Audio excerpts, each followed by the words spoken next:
আজকে প্রচন্ড গরম পড়েছে, তাই ভাবলাম বাগানের পুকুরে চান করব। চলুন যাওয়া যাক।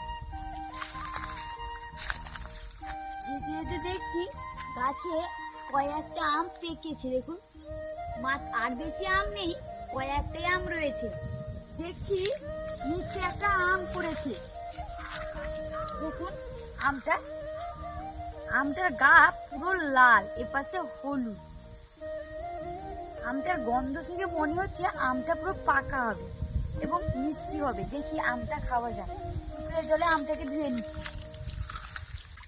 পুকুরের জলে ধুয়ে নিয়েছি। এবার আমটাকে ছাড়িয়ে দেখি আমটা মিষ্টি কিনা। আমটাকে দেখে বোঝাই যাচ্ছে আমটা মিষ্টি হবে। সত্যি বলছি, বাজারের আমের তুলনায় এই আমগুলো অনেকটাই মিষ্টি। এই আমটা যদিও আমি নাম জানি না, আপনারা যদি কেউ চিনে থাকেন তাহলে অবশ্যই কমেন্টে জানাবেন।